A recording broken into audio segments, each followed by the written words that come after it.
Est-ce que tu es de la team quand on s'aime en couple, on se dit tout, ou alors au contraire, plutôt de la team il faut absolument garder son jardin secret?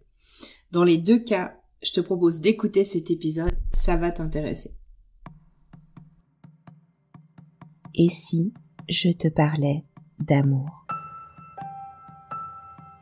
Ça t'est déjà arrivé, toi, d'avoir peur de ne jamais réussir à construire la belle histoire d'amour dont tu rêves? Nous rencontrons tous des difficultés lorsque cet autre si proche de nous vient toucher quelque chose de sensible en nous.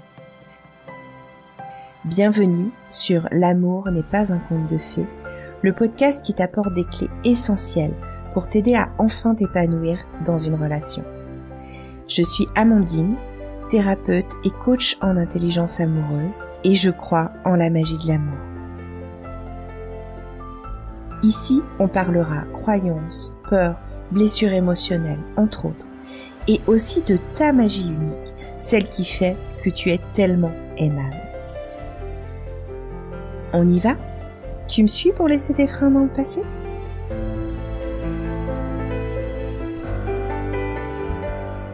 Coucou et bienvenue dans ce nouvel épisode. Je suis super contente de te retrouver. J'ai fait une bonne pause estivale, un peu plus longue que ce que je pensais, mais il y en avait besoin. Et pendant ce temps-là, j'en ai profité pour réfléchir à ce que je te raconte sur ce podcast. J'en ai profité pour réfléchir à ce que j'avais envie de te raconter pour les 4 derniers mois de l'année qui arrivent et comment j'avais envie d'orienter les choses. Alors, tu trouveras toujours de temps en temps des interviews. Il y en a à venir sur le sujet du couple, sur le sujet de la sexualité, sur le sujet de la différence, d'être aimé dans sa différence, d'aimer la différence, enfin voilà.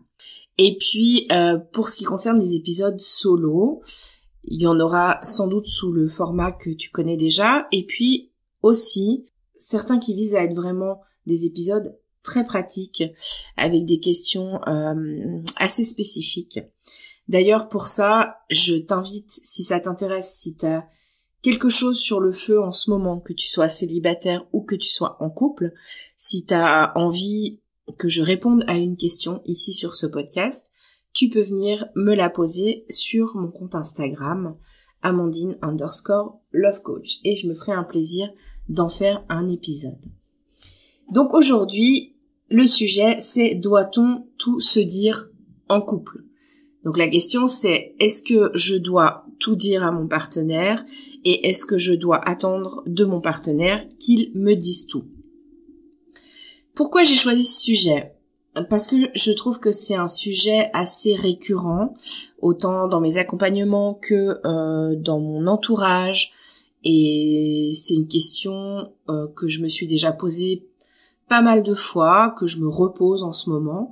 J'aime bien me la reposer de temps en temps parce que je pense qu'on évolue aussi et c'est intéressant de se reposer ce genre de questions et surtout qu'est-ce que ça sous-tend.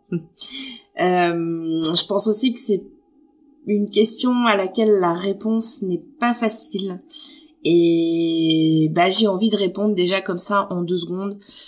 Est-ce qu'on doit tous dire? Ça dépend. Voilà, ça va être ma première réponse. Dans l'intro, je te disais que t'es peut-être de la team quand on s'aime, on se dit tout. Et là, j'ai envie de te dire que ça peut être intéressant de se questionner sur pourquoi j'ai envie de tout dire à mon partenaire et ou qu'il me dise tout. Souvent, il y a quelque chose avec le besoin de contrôle là-dedans et le besoin de sécurité. Demande-toi si le fait de tout savoir à propos de lui te met en sécurité. Demande-toi aussi qu'est-ce que ça te fait à toi si tu ne lui dis pas tout. Est-ce que tu as l'impression de lui mentir, de le tromper, d'être faux avec lui? Voilà, ça peut être intéressant de se poser la question. Et puis, par contre, si t'es dans la team, on va dire, de l'extrême opposé, genre, il faut absolument garder des choses secrètes en couple, peut-être que tu peux te demander, est-ce que il y a une peur de l'envahissement derrière? Est-ce que t'as peur que si tu dises tout, tu te sentes envahi par ton partenaire, ou est-ce que t'as peur que il ait trop d'infos sur toi et que si on connaît trop de choses de toi, t'es en danger? Ou alors encore, est-ce que t'as peur, si tu lui dis tout, peut-être par exemple des choses qui sont plus difficiles à dire, ou des choses que tu considères comme des défauts chez toi, est-ce que t'as peur que il ne t'aime plus, qu'il t'aime moins, ou de manière générale que tu sois moins aimable? Donc voilà, je trouve que c'est des questions, en tout cas dans ces deux extrêmes, que c'est intéressant de se poser. C'est pas nécessairement les choses que j'évoque, mais c'est intéressant de se demander, ok, qu'est-ce qui fait que je veux absolument qu'on se dise tout en couple, ou je veux surtout pas qu'on se dise tout en couple. Donc cet épisode, il est là pour t'aider à réfléchir, t'aider à cheminer, être plus consciente de ce qui se joue pour toi, et puis choisir d'agir en conséquence. Et quand je dis choisir d'agir en conséquence, je veux dire au mieux pour ton couple, évidemment.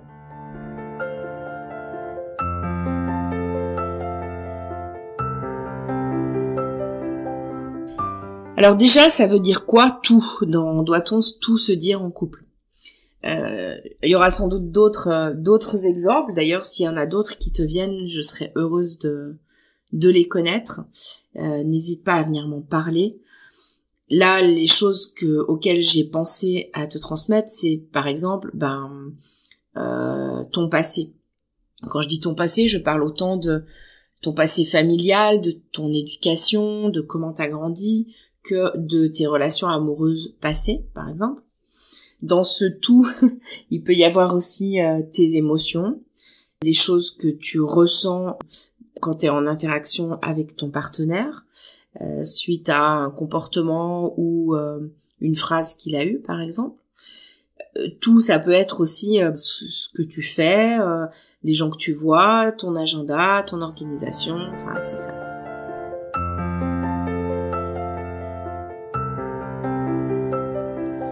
Alors avant de rentrer dans le vif du sujet, je vais d'abord poser un prérequis. Une relation de couple, elle vit et elle se développe, elle se renforce grâce à un pont émotionnel dont je t'ai déjà parlé plein de fois entre les deux partenaires.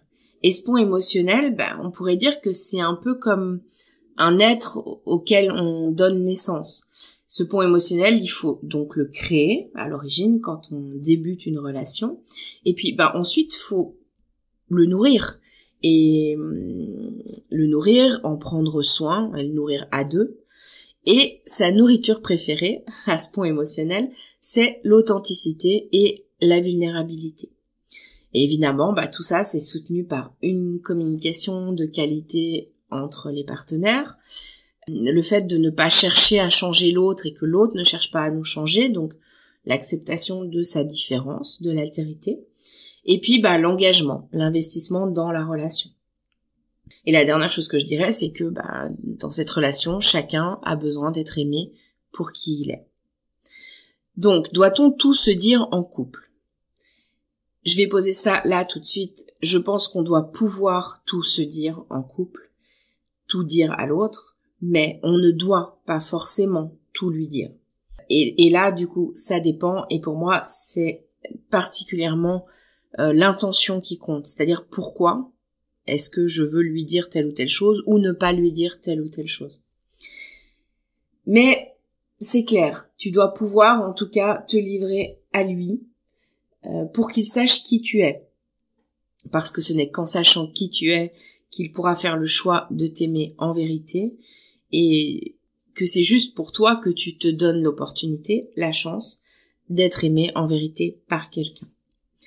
Donc ce qui est important, à mon avis, de partager à l'autre dans cette idée-là, de se faire connaître de l'autre, que l'autre apprenne qui tu es. Évidemment, il y a des choses sur ton passé. Donc, comme je le disais tout à l'heure, sur ton passé, ça veut dire de ton enfance, de tes relations amoureuses, parce que l'autre sera à même de mieux te comprendre, te connaître, aussi comprendre certaines de tes réactions physiques, émotionnelles, etc. Aussi mieux comprendre tes comportements vis-à-vis de lui ou vis-à-vis d'autres personnes. Et puis, la deuxième chose à partager qui me semble importante, c'est tes émotions, que je vais diviser en deux parties. C'est tes émotions qui se passent en dehors du couple. Par exemple, tu es au travail et il se passe une interaction avec ton patron qui te met très en colère. Voilà, ça c'est ce que j'appelle une émotion qui se passe en dehors du couple. Et puis, il y a aussi les émotions qui se passent en rapport au contact de ton partenaire, dans votre histoire, dans vos interactions, celles qui sont liées à lui. Donc, ton passé et tes émotions, je pense que c'est deux choses, on peut pas faire complètement l'impasse là-dessus. Maintenant, est-ce qu'on doit tout dire là-dedans ? Eh bien, ça dépend. Je reviens à mon histoire d'intention et je pense que tout est là. C'est l'intention qu'il y a derrière qui est importante de questionner sur est-ce que je dis telle ou telle chose ou est-ce que je dois attendre de mon partenaire qu'il me dise tout en fait ou qu'il me dise telle ou telle chose. Je dirais que l'intention qu'il y a derrière, elle est ok si ce que je veux partager à mon partenaire l'aide à mieux me comprendre et donc à m'aimer en vérité. C'est ce que je disais juste avant. Ou si ça lui permet de comprendre que ce n'est pas contre lui ce qui se passe. Par exemple, il me dit quelque chose ou il fait quelque chose et ça génère de la colère ou de la tristesse chez moi. C'est rarement face à mon partenaire que je suis en colère ou que je suis triste. Déjà, des fois, c'est contre moi que je suis en colère. Et puis, des fois, souvent, c'est simplement quelque chose du passé qui vient se réactiver. Donc, par exemple, parler dans ce cas-là de ce qu'on a vécu dans le passé, dans une autre relation, par exemple, ou des fois dans notre enfance avec nos parents, ça va permettre au partenaire de comprendre que ça n'a rien à voir avec lui, ce qui est en train de se passer, qu'il est juste l'élément déclencheur. Et ça, c'est quand même très, très aidant pour la relation. Par contre, c'est pas ok si parler de mes émotions ou de mon passé, c'est une manière de manipuler l'autre et la relation, ou de me donner des excuses sur mes comportements à son égard. Par exemple, si je dis à l'autre que j'ai peur de le perdre pour qu'il me rassure, c'est pas tellement ok, parce que l'autre est pas là pour ça, et puis que finalement l'autre ne peut jamais nous rassurer complètement. C'est pas ok si je dis que j'ai vécu telle ou telle chose dans mon enfance pour excuser mes comportements d'aujourd'hui, et pas seulement pour les expliquer, parce que c'est ok si simplement ça peut expliquer à mon partenaire ce qui est en train de se passer, et que ça me permet de prendre en charge ce truc-là en responsabilité et de le changer. Ou c'est pas ok, par exemple, non plus de lui dire que quelque chose est douloureux dans mon interaction avec lui pour qu'il change de comportement à mon égard. Encore une fois, ça peut être chouette qu'il comprenne, de lui expliquer, mais ça ne doit pas être pour qu'il change. J'ai envie de dire que c'est sa responsabilité à lui, c'est son choix à lui, mais ça ne doit pas définir la relation, qu'il ait envie ou non de changer quelque chose par rapport à ça. Énorme spoiler ici, tout ce que je suis en train de te dire, c'est pas évident du tout. Parce que déjà parfois il faut se rendre compte qu'on cherche inconsciemment, c'est souvent inconscient, à manipuler la relation. Et puis c'est pas facile à reconnaître non plus, c'est pas hyper sympa. Et puis c'est toujours l'excès qui est délétère pour la relation.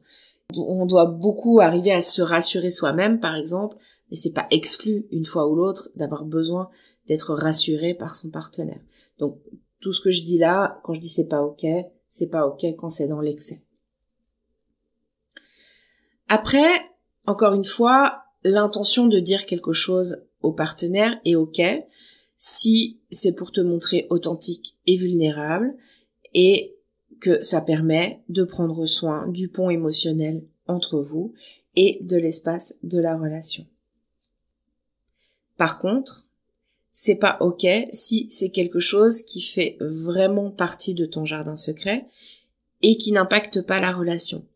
Exemple banal, une discussion que tu aurais avec une de tes amies proches, par exemple, dans laquelle elle te confie des choses et tu lui confies des choses. Bah, ok, je veux dire, t'as le droit d'avoir ton jardin secret, même sur d'autres choses. Hein. C'est pas, voilà, tu as le droit.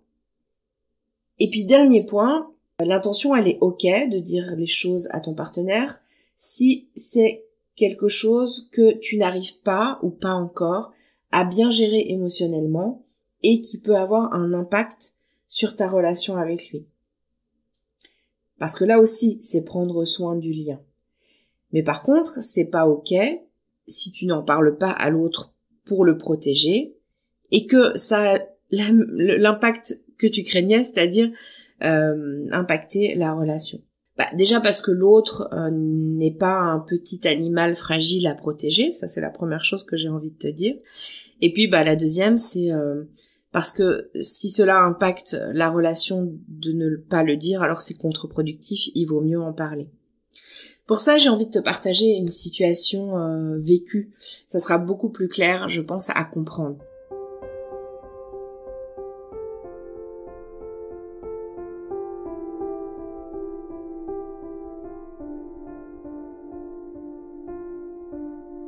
Il y a quelques années, à ce moment-là, je suis en couple et mon chéri rentre du travail.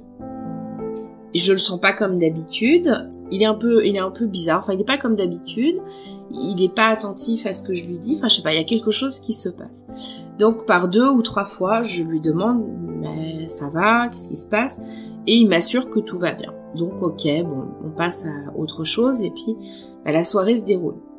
Et dans cette soirée-là, moi, ce jour-là, j'ai plein de trucs à lui raconter, des trucs qui me passionnent beaucoup, mais qui lui vont un petit peu le remuer, le dérouter. Et je le sais en fait, hein, je le sais avant de le faire, mais voilà, on a souvent des discussions assez animées sur pas mal de choses et on aime ça aussi. Et dans l'absolu, c'est ok. Sauf que la discussion, elle devient un peu costaud. On se confronte de manière un peu costaud, un peu différemment d'habitude aussi sans doute, jusqu'au moment où je le vois réagir d'une manière que je ne lui connais pas. Et il se ferme beaucoup plus que d'habitude. Il finit par réagir avec un agacement inhabituel pour moi. Et puis il me dit notamment une phrase. Et cette phrase, elle me paraît assez étrange. J'ai l'impression que elle m'est pas complètement destinée.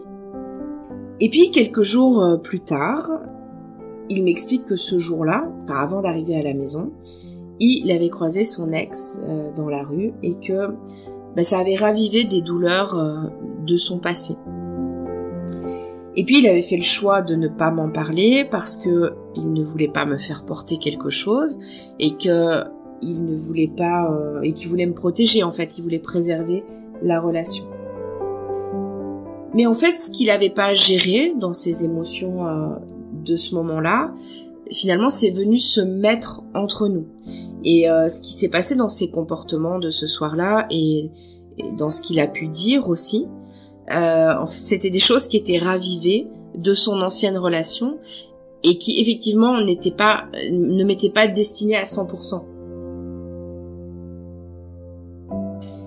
Donc c'est là où je voulais t'amener, c'est que sous prétexte de vouloir me protéger et préserver la relation à ce moment-là, il a finalement justement induit un impact sur notre relation, qui est en plus un impact qui sur le moment était assez difficile pour moi à gérer parce que, j'aurais voulu pouvoir avoir toutes les cartes en main et comprendre ce qui était en train de se passer dans cette soirée, ce que je ne comprenais pas du tout. Je vais juste te parler 2 minutes des 2 autres points que j'ai cités dans ce que j'appelais tout dire, des pistes en tout cas. Donc ce que je ressens dans mes interactions avec l'autre, est-ce que je dois lui dire ou non? Alors encore une fois, c'est ok si c'est pour aider l'autre à mieux comprendre, en lui expliquant les liens avec mon passé éventuellement, d'où ça vient, et que ça n'a rien à voir avec lui. C'est pas ok si c'est pour lui demander de changer. Et puis quant à mes activités, mon agenda, qui est-ce que je vois, qu'est-ce que je fais quand il est pas là, j'ai envie de te dire, ta vie t'appartient. Ton corps t'appartient. Tu n'as pas de compte à rendre à l'autre, et l'autre n'a pas de compte à te rendre, dans la mesure où il n'y a rien évidemment qui se passe, qui soit en dehors de votre contrat de couple. Ce que j'appelle contrat de couple, c'est les choses sur lesquelles on est d'accord ensemble, sur la manière dont on fait couple. Pour certains, ça va être la fidélité, pour certains, ça va être... Enfin voilà, il y a tout un tas de choses. La fidélité, c'est un truc qu'on peut retrouver assez régulièrement, mais ça peut être aussi le libertinage, à condition de pas tomber amoureux d'autres personnes. Enfin voilà, c'est ce que j'appelle notre contrat de couple. Donc à partir du moment où ce que tu fais en dehors du couple n'est pas quelque chose qui impacte la relation, ça t'appartient et tu n'as pas de compte à rendre. Tu n'as pas non plus à te sentir coupable ou à avoir l'impression de mentir à l'autre. Mais évidemment, tout ça, il faut le faire en bonne intelligence.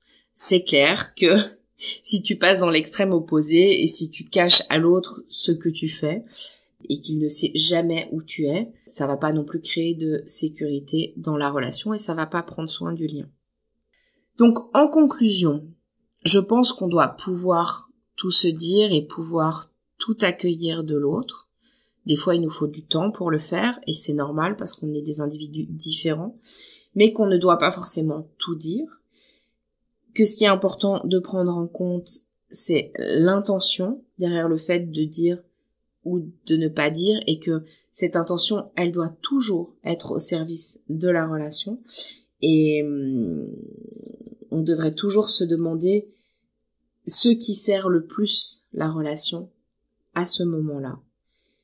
Et puis, reviens toujours à prendre soin du lien, mais sans t'oublier et sans faire porter quelque chose à l'autre non plus. Tout ça, évidemment, c'est pas évident. Mais quand on met de la conscience, finalement, ça le devient petit à petit de plus en plus. Je te remercie d'avoir écouté cet épisode. Je t'invite à venir sur Instagram. Je t'invite à venir me poser des questions, à me proposer des sujets pour les prochains podcasts. Et je me ferai un plaisir de t'en parler ici. En attendant, je te remercie pour ton écoute, parce que si le podcast existe et s'il continue à évoluer et à grandir, c'est grâce à toi. Et puis, je te dis à la semaine prochaine pour un nouvel épisode. Je me réjouis de te retrouver. Prends soin de toi. Bye bye.